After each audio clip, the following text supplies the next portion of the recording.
Okay, so another topic is about second method.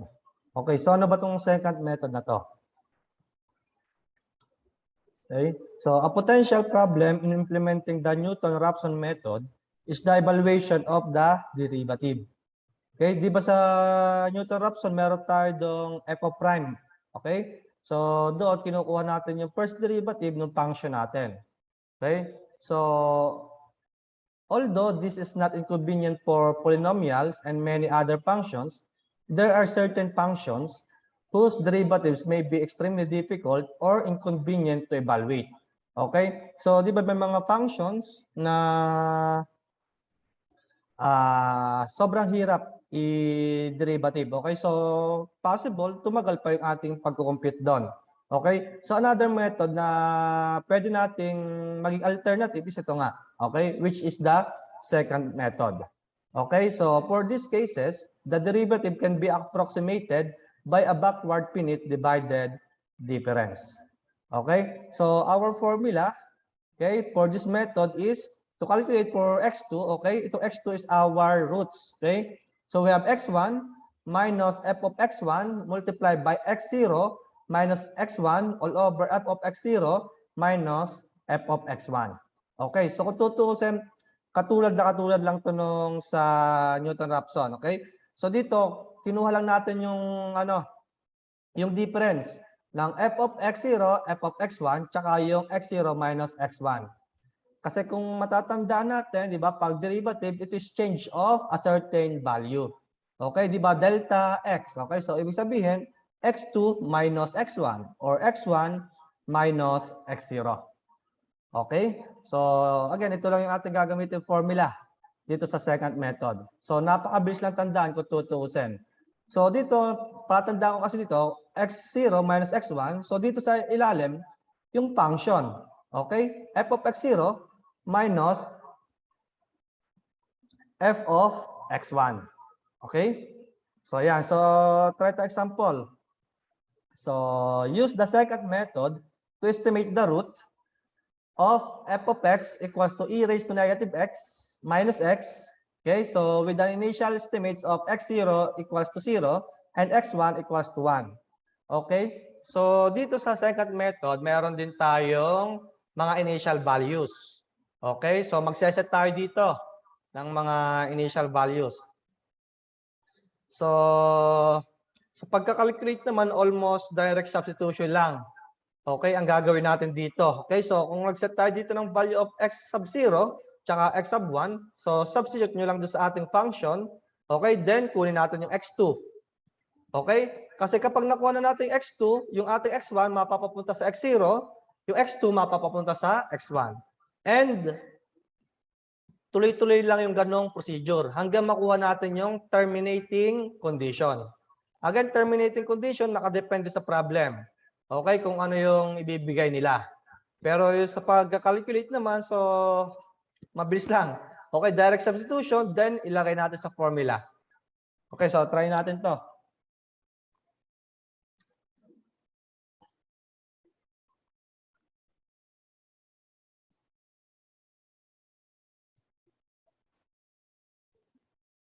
Ayan.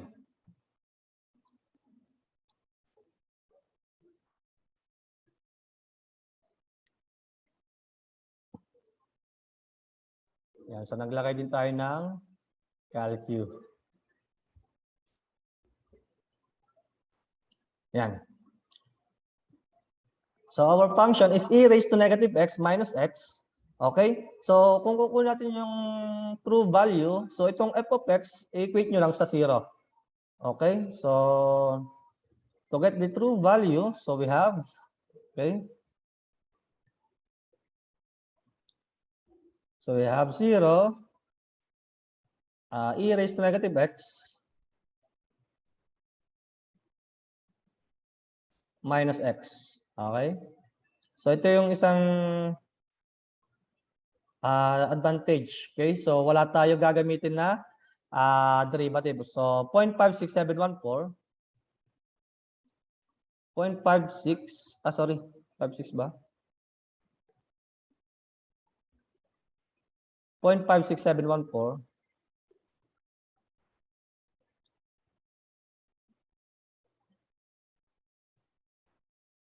Okay, so 32904. Okay, ito ang true value natin. Okay, so again, dito sa problem, meron tayong initial guesses o initial values, which are the x sub 0 equals to 0, then x sub 1, 1. Okay, so we have to calculate muna for the value of f of x0, then f of x sub 1. Okay, so substitute lang natin yung value of x sub 0 dito sa ating function. Okay, so kung kukunin natin yung f of x sub 0, so we have, tanggalin ko lang to. Okay, calc lang. Okay, calc 0. Ayan. So we have 1. Ito yun. Okay. Okay, then f of x sub 1. So substitute mo lang. So value of x is 1. Kaya we have negative 0.63212. Okay, ganun lang kasimple. Then proceed tayo sa pag-calculate ng x sub 2. Okay, so to calculate for the value of x sub 2, so true value gagamitin natin. Okay, so yung A natin is yung ating x sub 0, then yung ating B is our x sub 1. Okay? So we have 0, x sub 1 is 1, minus f of x sub 1, so alpha B, multiplied by x sub 0, so 0 minus 1, all over f of x0 is nasa A, minus f of x1 nasa B. Yan. Kaya makukuha natin value for x sub 2 is 0.6127. Okay? So ilagay ko to sa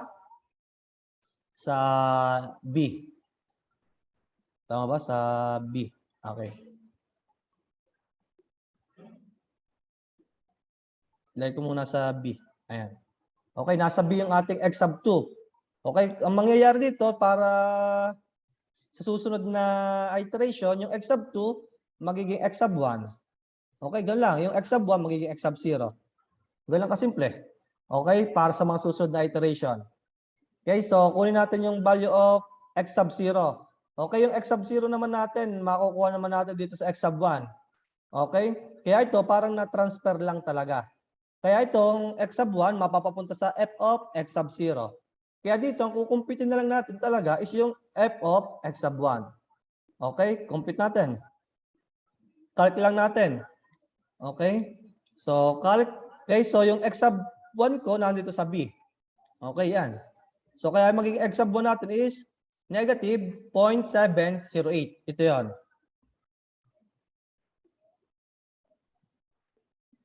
Okay, ito yan. Negative 0.0708. Okay, ito na yan. Okay. Ito, sorry. Nasa, yan. Okay, so ganun lang. Then, kapag nakuha na natin yung f of x sub 1, so substitute lang ulit. Okay, sa ating formula. Okay, so to calculate for x sub 2, okay, so we have x sub 1, which is, nasa alpha b natin, minus f of x sub 0. Okay, yung f of x sub 0 natin is negative 0.63212. Okay, kung ilagay natin, sige, ilagay natin. So we have negative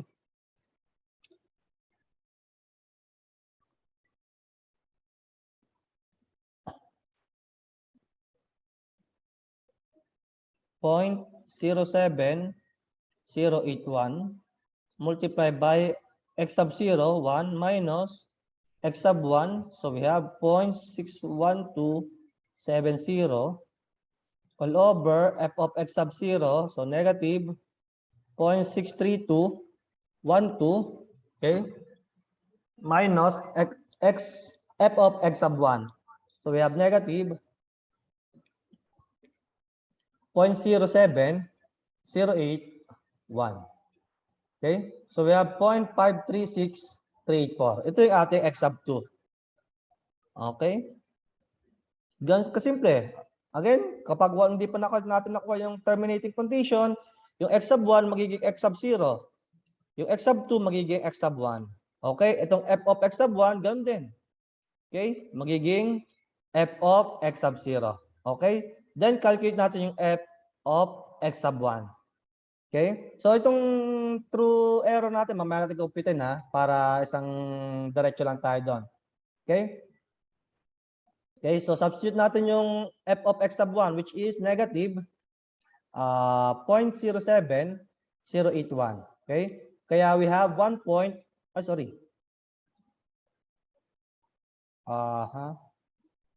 Kunin natin yung value of x sub 1. Okay, so 0.563, sorry. 0.56384. Ayan, kung mapapansin nyo, we have 5.17983 times 10 raised to negative 3 yung ating f of x sub 1. Okay, so nakuha na natin yung f of x sub 1, kompleto na tayo para makuha yung x sub 2. Calculate lang natin, so we have x sub 1 of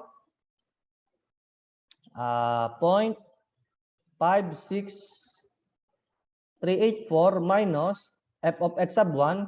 So we have 5.17983 times 10 raised to negative 3 multiplied by x sub 0 of 0.6127 minus x sub 1, 0.56384 all over f of x sub 0. So we have a negative 0.7081 minus f of x sub 1 which is 5.17983 times 10 raised to negative 3. Okay? So ayan. So we have 0.56717. Okay? So ito yung ating x sub 2. Okay? And so on. Okay? Ganun lang yung pagsosolve natin sa pagkuha ng roots dito sa second method. Okay? Kunin lang natin yung value of f of x sub 0, f of x sub 1, then proceed tayo dito sa formula. Okay? Dito naman sa ET, mabilis lang. Okay? So, true error is true value minus yung approximate, yung x2, over true value times 100%. Okay? So, kung isa-substitute natin yan, so we have 0.56714 32904 minus yung approximate, yung x2, which is 0.6127 all over 0.56714 32904. Okay, times 100%. Okay, again, yung true error natin is always positive. So we have 8.03266%. Okay, ito is in terms of percent na. Okay, so ganyan lang yung manual calculation natin dito sa second method. So try natin sa Excel. Okay? Ito din problem na to kung mas mabilis. Pero kung tutusin, mas mabilis talaga. Kasi doon, magdadrag lang naman tayo ng mga value.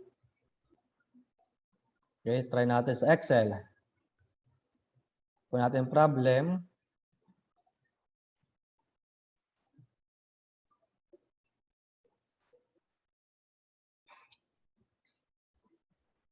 Ayan.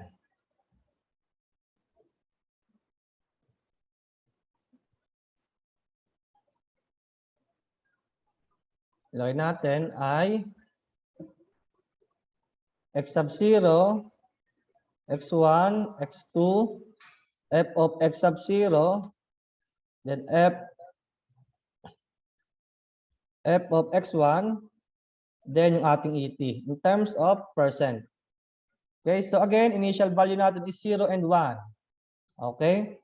So, f of x sub 0 muna tayo. Again, ilalagay lang natin yung function natin. Okay, so we have equals exponential, parenthesis. Okay, so we have negative x. So we have negative, nasa x0 tayo. So, ibig sabihin yung x natin is itong x0. Okay? Parenthesis, then minus x. Minus ito. Ayan. Yan yung value natin. So, yung ating x1 is 1. Same dito sa ating f of x1. Okay? Same lang yung formula natin. Okay? Ayan. Drag lang natin. Oh. So, yun na agad. Okay? So, kung kukuha natin true value, so input na lang natin. So, we have, ilan yun? 0.56, 0.56714. 32904. 32904. Ayan. Okay, so we have true value minus approximate. Okay, so wala pa pala sa approximate. Okay lang. Divided by true value. Okay, then multiply by 100%. Times 100%. Ayan. Okay, so kasi wala pa tayong roots. Okay, so substitute lang natin yung yung formula. So we have equals x1, okay, minus f of x1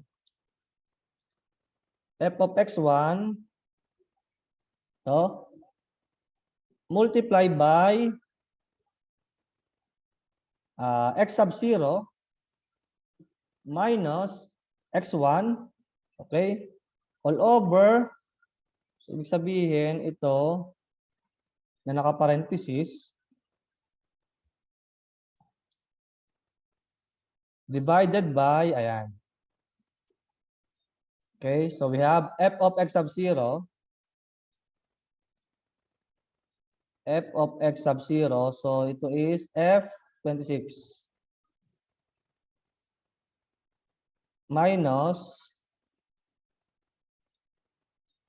f of x sub 1. So G26.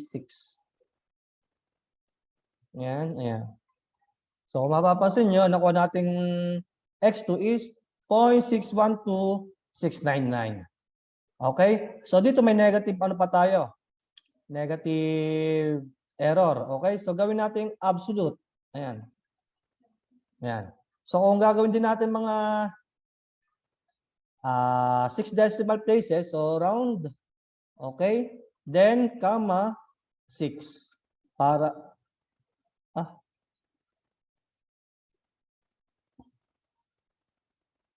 pabayan na lang natin. Bakit naging 4? 6 decimal places Around sa 6 decimal place. Okay, so tingnan natin sa kabila. Round sa 6 decimal place. Ayan. Ito din same. Round. Ayan. Okay? So ayan, meron tayong mga value sa iteration 1. Okay, so again, for iteration 2, yung x1 natin mapapapunta dito sa x sub 0. Then yung x2 mapapapunta sa x1. Ganun kasimple. Ayan. Okay, then calculate natin to. Drag lang, ayan. Then drag lang din natin to. Okay, so same 0.56384. Okay, ayan. Ito same, ganun din, drag. Hindi ko pa nalagyan ng dollar sign. Okay? So ito 19.